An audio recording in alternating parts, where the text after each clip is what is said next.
Ribeira reivindica o papel do comercio local como motor económico e social da comarca. A administracións e empresarios coinciden en que a atención personalizada, a calidade dos produtos e o apoio institucional son claves para facer fronte aos retos do sector. O Auditorio Municipal de Ribeira acolleu un foro sobre comercio e emprendemento organizado por Diario de Arousa, no que participaron representantes políticos e empresariais para analizar a situación do sector. Durante o encontro, púxose en valor a importancia do comercio local para dinamizar a economía, crear emprego e manter vivas as vilas. Aporta estabilidade no emprego, contribúe á dinamización dos povos, será valor engadido. É vital para o tecido asociativo, cultural e deportivo. As cidades son outra cousa con escaparates encendidos.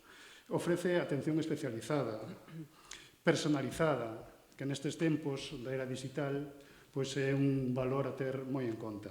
A alcaldesa de Ribeira destacou a fortaleza do tecido comercial da cidade e asegurou que a proximidade e o trato humano seguen sendo as grandes diferenzas fronte ao comercio en liña. Ribeira ten un comercio variado, ten un comercio de calidade. A Ribeira, por moitas veces, aínda que teñamos que escoitar todo tipo de opinións, a Ribeira os fins de semana e pola semana, pois ven moitísima xente non só da comarca, sino da outra parte da ría, sino da zona de Santiago, a mercar aquí, a mercar as súas tiendas, a mercar aos comercios, aproveitan a ir ao mercado de abastos, consumen na hostelería. Eu creo que iso é porque aquí se funciona ben, temos un bo produto e temos unha parte moi importante que é a das persoas, non? Esas persoas que representan o que é o comercio de proximidade, de cercanía, que te axudan, que te aconsellan. San Pedro lembrou tamén a recuperación dos bonos Ama Ribeira, cun investimento de 100.000 euros que, segundo as previsións municipais, xerará un retorno económico de arredor de $500.000 para os establecementos locais.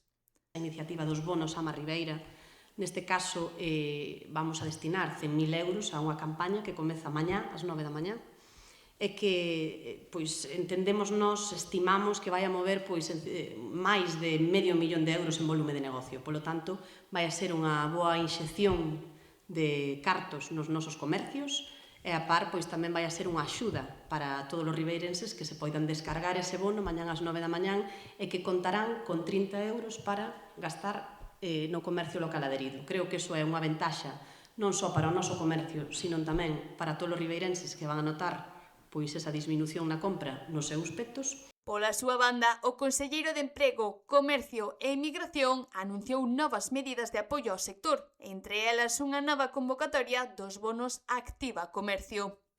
O bono comercio, non? Eu aplaudo a iniciativa de Ribeira, pero nós tamén temos o bono comercio a nivel autonómico, por darvos as cifras, non? Cada ano poñemos en riba da mesa 5 millóns de euros e dende o ano 2021 conseguimos mobilizar máis de 120 millóns de euros en compras. Eso é un bono exitoso porque, ademais, se consume moi rapidamente e os estudios que temos acreditan que nas semanas nas que colocamos o bono, que temos feito a través dunha entidade financiera con tarxetas de crédito, vemos que hai un impacto moi importante tamén no comercio local, non? No foro tamén se abordaron cuestións como o relevo xeracional, a digitalización ou a falta de solo industrial.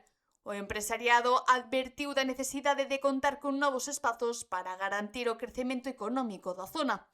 A Asociación de Empresarios de Ribeira insistiu tamén na importancia de manter unhas rúas atractivas e dinámicas para favorecer así as compras no comercio de proximidade. Seguimos apostando, seguimos, como falamos, dinamizando o que é o sector comercial de Ribeira, traendo actividades a Ribeira, e entonces con ese sempre logramos que, digamos, que a xente compre, non?